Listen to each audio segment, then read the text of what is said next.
Hi, today we're going to talk about what is management consulting. This video is for those who are just starting out their career and looking to get into management consulting, as well as those who've been working for a couple of years and trying to make a career switch into consulting. Hopefully you'll learn something about what is management consulting, the pros and cons, and help your decision if you want to become a consultant in your career. Before we begin, I would like to introduce myself. I'm currently a consultant at a boutique management consulting firm specializing in retail and digital. In other words, I help companies sell stuff online. In my career, I work for two consulting firms, my current company and Accenture. Not only have I been a consultant for a couple of years, I also worked in the industry with a national retailer as well as international consumer brands. So this way I can give you a good side-to-side comparison between consulting as well as working for the industry, the pros and cons. Lastly, I have 10 years of experience with an MBA. What is consulting? If you ask 100 consultants, they'll probably give you 100 different answers. But the main theme would probably be consultants help solve clients' business problems. I know that's vague, and it's supposed to be because consultants really do a little bit of everything. For me personally, as a management consultant, I work on three main areas: strategy, assessment, and implementation. Strategy is where you provide advice to help solve a strategic problem. A good example of these would be if the client wants to expand into a new country or a new line of business, identifying markets or customer segments, or identifying partnerships or acquisition targets. Assessment is where you go and look at the company and see where you can improve the operations. So that's usually looking at the company's business model, reviewing the balance sheet, identifying supply chain issues or marketing plans. Here you're going in and looking at the company and providing your expertise and saying, here are opportunities where you can improve the company. Finally, implementation. Implementation is where you implement your recommendation either through a technology or a process. This can be implementation of a new CRM tool, help develop a new website, or create custom segmentation.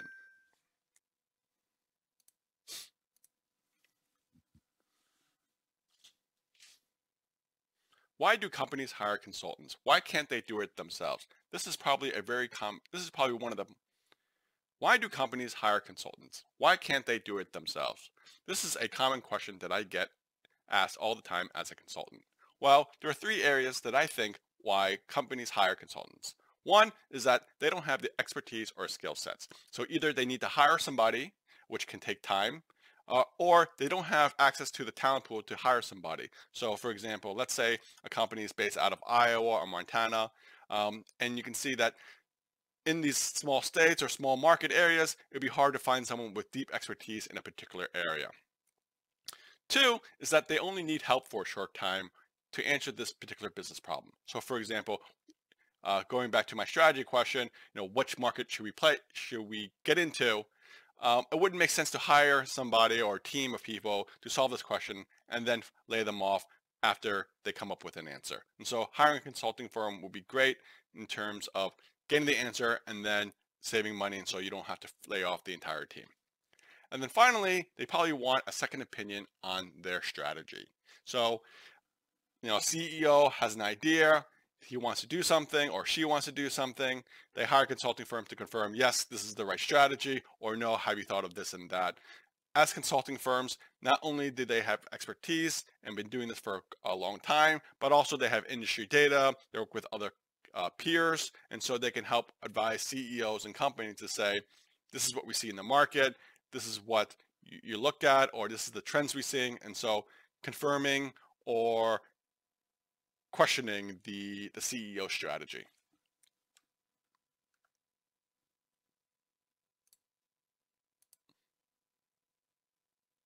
What are the top consulting firms? While it's hard to compare one firm with another, each one having their own strength and weakness, many would consider McKinsey & Company, Bain & Company, and Boston Consulting Group as the most prestigious. Think of them as the Harvard or Stanford in the consulting world. They deal mostly with strategy consulting, working with the Fortune 100 companies in the world. Deloitte, PwC, KPMG, and EY. They're called the Big Four because they have the accounting division as well. While this is a sample list of consulting firms, don't be discouraged if you don't see your company on here or the company you're applying to. Like I said before, each one has their strength and weakness, and so just because a company is smaller doesn't mean it's not as good to work for. There are a lot of small consulting firms out there that specialize in a particular industry or process or technology, and could be, the industry leader. A good example of this is AlixPartners and A&M. They're a smaller company, however, they're really known for the restructuring. To learn more information about consulting and the rankings, you can visit a couple websites. The most notable ones here are firsthand.com and Management Consultant. I think Forbes has one as well. Just do a quick Google search and you can see a bunch of lists out there rating the different consulting firms out there, as well as their specialty and so forth. Thank you for watching. I hope you found this video informative and useful. Please like and subscribe. Also, feel free to comment down below on what topics I should cover next, or if anything, or any questions you may have on consulting. Thank you.